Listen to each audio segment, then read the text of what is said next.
She arrived in tears, but the cowboy said, "You don't have to pretend with me," and that was the moment everything quietly began to change. The storm clouds had barely broken when she stumbled into the old ranch yard, her suitcase thudding into the mud like it weighed as much as her heart. Emily didn't know why her car had chosen this lonely Texas road to die, or why she ended up walking until her legs trembled. All she knew was that she wanted the world to stop spinning for just a second, just long enough for her to breathe. The rain plastered her hair to her cheeks. She tried wiping her face, but it didn't matter. Her tears blended with the storm, and she couldn't tell where one ended and the other began. That was when she heard boots on wet gravel. A tall man, broad shoulders, worn hat, the kind of presence that felt as steady as the earth itself, stopped a few feet away. His voice was low, gentle but firm enough to push the chaos inside her aside. "You don't have to pretend with me," he said. Something in her chest cracked open. Maybe it was the exhaustion, or the way his voice didn't hold judgment, only understanding. Or maybe it was that she had spent so many years pretending that the invitation felt like rescue. I'm sorry," she stammered. "I didn't mean to intrude. My car stopped. Everything sort of stopping." He didn't press. The cowboy simply tilted his head toward the porch light flickering behind him. "Come on in. Storm's bad tonight." Inside the warm cabin, the smell of cedar and coffee wrapped around her like an old blanket. She sat stiffly on the edge of a chair. He moved quietly, setting a kettle on, draping a dry towel over her shoulders, giving her space without stepping away completely. His name, she learned, was Cole Walker. A rancher. A man who'd lived most of his life on land that didn't care about heartbreak or city noise.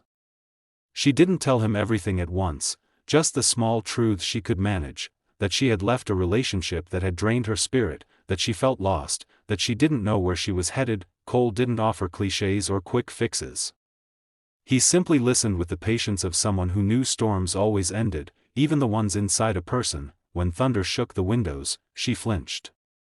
Cole pretended not to notice, but his hand slid a mug toward her, steady and warm. "You can stay the night if you need," he said. Ranches aren't fancy, but they're good at keeping people safe.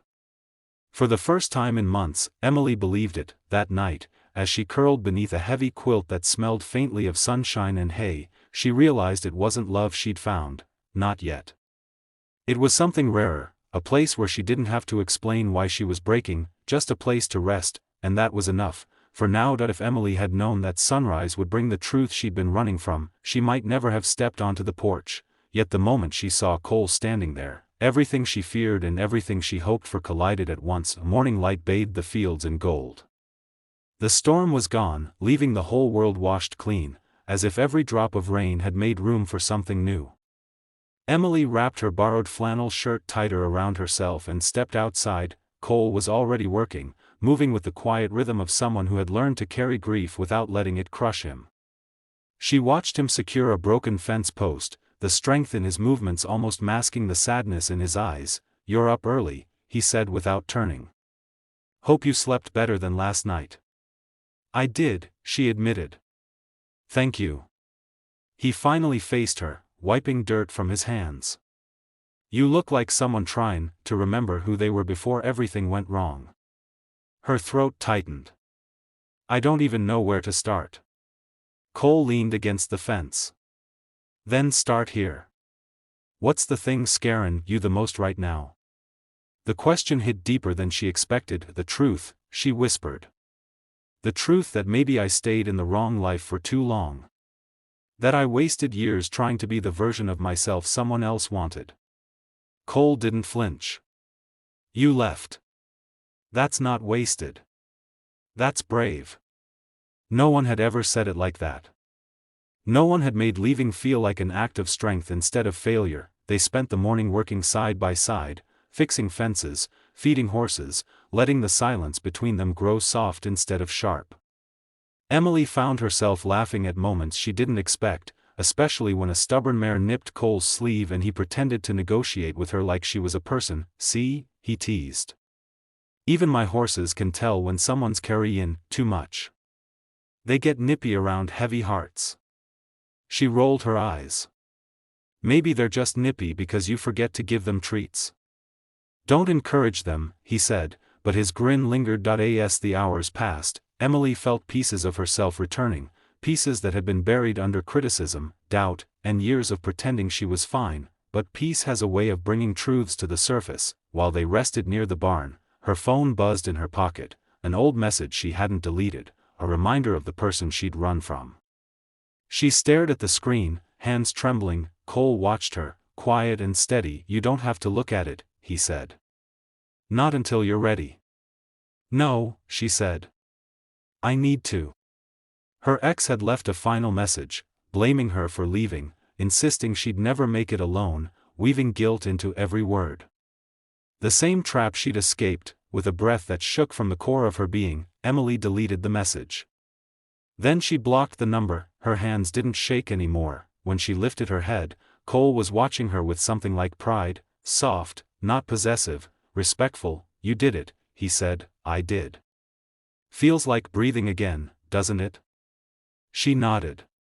The release was so real she could almost feel herself expanding back into the world. As the sun dipped low in the sky, Cole walked her back to the house where a tow truck would soon arrive to take her car into town. Emily expected dread to return. Instead, she felt something else, something calm, steady, and warm. Emily, Cole said, stopping a few steps away from the porch. You don't owe me explanations or promises. But if you ever need a place to rest again, this porch light stays on. She swallowed hard. What if I want more than a place to rest? His voice dropped, gentle as the first moment they'd met. Then don't pretend with me. Just say so. She breathed in deeply, air filled with cedar, earth, and possibility. Then. I'm not ready to leave this behind, she whispered. Not yet. Cole took off his hat, ran a hand through his hair, and smiled, slow and genuine. Good, he murmured. Because I wasn't ready to say goodbye.